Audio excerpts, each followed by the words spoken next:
तो जब से ऋतु तावड़े मुंबई की मेयर बनी है तब से उद्धव ठाकरे गुट में एक अजब ही हलचल देखने को मिल रही है, गहमा गहमी देखने को मिल रही है। अभी ऋतु तावड़े ने हाल ही में एक बयान देकर तो उद्धव ठाकरे गुट में खलबल ही मचा दी। ऋतु तावड़े ने साफ साफ कह दिया कि पिछले 25 सालों में वोट बैंक के खातिर उद्धव ठाकरे ने गैर बांग्लादेशियों को मुंबई में आने दिया और मुंबई को पूरी तरह बांग्लादेश बना दिया और आज उनकी संख्या इतनी ज्यादा बढ़ चुकी है। इसको लेकर ऋतु तावड़े ने कई बड़े खुलासे भी किए, जिसके बाद तो संजय राउत बुरी तरह भड़क गए। संजय राउत ने चैलेंज दे दिया और ये तक कह दिया कि बांग्लादेशियों को हटा के दिखाओ, मैं नाक रगड़ने को तैयार हूँ। तो आपको भी संजय राउत बनाम ऋतु तावड़े की ये पूरी बहस दिखाते आप भी वीडियो को शेयर करें और अपनी राय कमेंट बॉक्स में जरूर दें।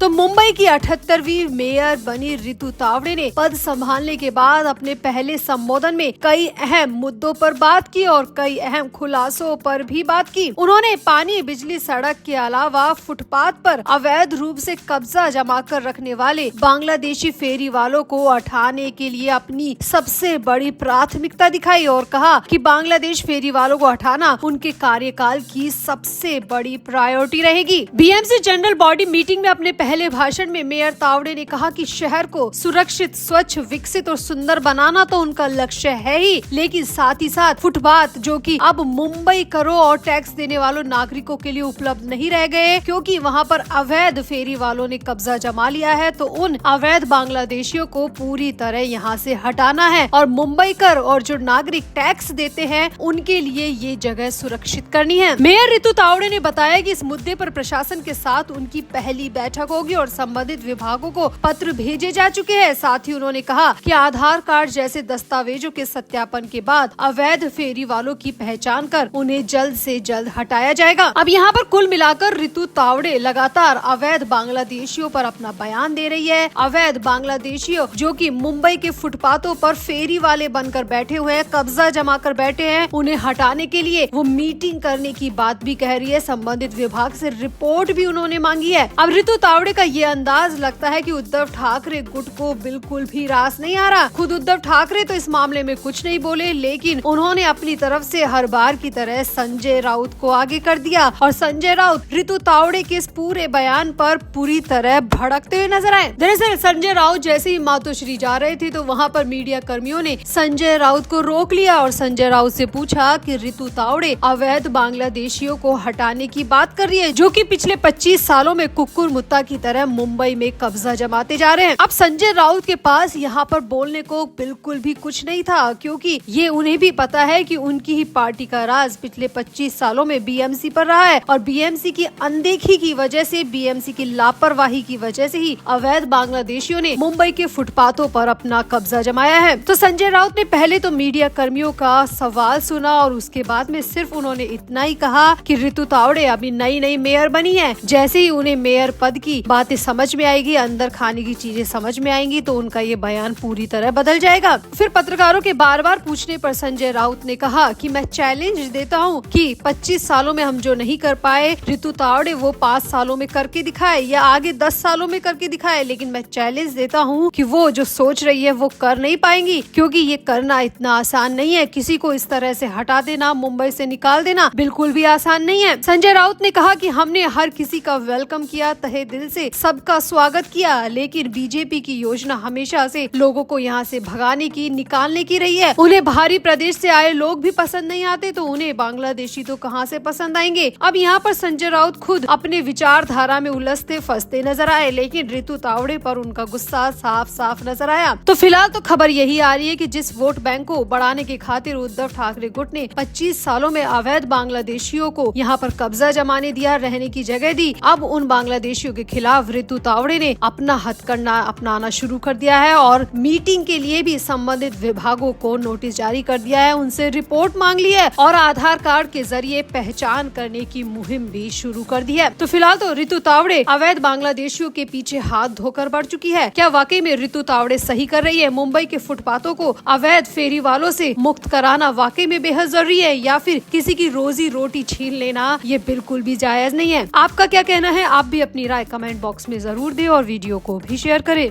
तो अजित पवार के निधन के बाद महाराष्ट्र के जिला परिषद चुनावों में राजनीतिक समीकरणों में अहम बदलाव देखने को मिला है। उनकी एनसीपी 12 जिला परिषद में दूसरी सबसे बड़ी पार्टी उभर कर सामने आई है। सहानुभूति की लहर के दम पर अजित पवार गुट की एनसीपी ने पूरे राज्य में 172 सीटें जीती है, जिससे विशेष रूप से पुणे जिले और पश्चिमी महाराष्ट्र के हिस्सों में पार्टी का बड़ा प्रभाव दिखा है। अब यहाँ पर इसे सहानुभूति की लहर कहा जाए या फिर सुनेत्रा पवार के आने के बाद बदले हुए राजनीतिक समीकरण कहा जाए, लेकिन जो भी है 12 जिला परिषद के चुनावी नतीजे तो यही कह रहे हैं कि अजित पवार के जाने के बाद सुनेत्रा पवार ने जैसे ही पार्टी की कमान थामी, वैसे ही उनकी पार्टी दूसरी सबसे बड़ी पार्टी बनकर उभरी है। वहीं भारतीय जनता पार्टी ने 12 जिला परिषद के चुनाव में 225 सीटें जीतकर शीर्ष स्थान हासिल किया है, जबकि एकनाथ शिंदे की शिवसेना को 162 सीटें मिली है और कांग्रेस को 55 सीटें। और यहाँ पर बात की जाए उद्धव ठाकरे की, तो उद्धव ठाकरे के हिस्से में सिर्फ 46 सीटें आई है और शरद पवार गुट को पूरे राज्य में सिर्फ 21 सीटें मिली है। यानी कि उद्धव ठाकरे की पार्टी और शरद पवार की पार्टी को सबसे ज्यादा नापसंद किया गया है और सबसे कम सीटें इन दोनों के ही हिस्से में आई है। अब शरद पवार की तो तबीयत खराब है, इसलिए शरद पवार गुट में ज्यादा हलचल देखने को नहीं मिल रही, क्योंकि शरद पवार खुद अस्पताल में एडमिट है और उनकी पार्टी के लोग इसी वजह से इन चुनावी नतीजों पर ज्यादा चर्चा करते नहीं दिख रहे हैं। लेकिन उद्धव ठाकरे की पार्टी में घमासान मच गया है। जी हाँ, उद्धव ठाकरे के घर मातोश्री से खबर आ रही है कि उद्धव ठाकरे की पार्टी में घमासान मचा हुआ है और ताबड़तोड़ इस्तीफों का दौर जारी हो चुका है। 12 जिला परिषद में से सिर्फ 46 सीटें मिलने के बाद उद्धव ठाकरे की पार्टी के कई नेताओं ने इस्तीफा दे दिया। इसके साथ ही जिला परिषदों से आए नेता, कार्यकर्ता और समर्थक भी इस्तीफा सौंप कर चलते बने हैं। खबर आ रही है कि नतीजे आने के बाद से उद्धव ठाकरे की पार्टी में 3000 से ज्यादा इस्तीफे हो चुके हैं और ये सभी इस्तीफे मातोश्री पहुंचा दिए गए हैं। और सबसे बड़ी बात ये है कि इस चुनावी हार के लिए एक बार फिर से संजय राउत की रणनीति को जिम्मेदार माना जा रहा है। खबर आ रही है कि संजय राउत की रणनीति यही थी कि अजित पवार के जाने के बाद में अजित पवार की मौत पर बवाल काटा जाए। अजित पवार की जिस तरह से मौत हुई और उसके बाद में सुनेत्रा पवार को डिप्टी सीएम बनाया गया, उसे टारगेट करना ही संजय राउत की रणनीति में शामिल था। लेकिन ये रणनीति संजय राउत को उल्टे हाथ पड़ गई, क्योंकि इस समय सहानुभूति का पूरा फायदा अजित पवार की पार्टी को ही मिला और उद्धव ठाकरे की पार्टी को लोगों ने नकार दिया। क्योंकि लोगों का साफ कहना है कि जब ऐसे मौके पर ये पार्टी अपना फायदा ढूंढ रही है, किसी के इस तरह निधन होने के बाद में ये पार्टी अगर अपना फायदा ढूंढ रही है, तो इन्हें वोट देने का कोई फायदा नहीं है, क्योंकि ये मौत के बाद में राजनीतिक रोटियां सेक सकते हैं, तो ये किसी का भला नहीं कर सकते। और इसी की वजह से जिला परिषद के चुनावी नतीजों में उद्धव ठाकरे को सिर्फ 46 सीटों पर संतोष करना पड़ा है।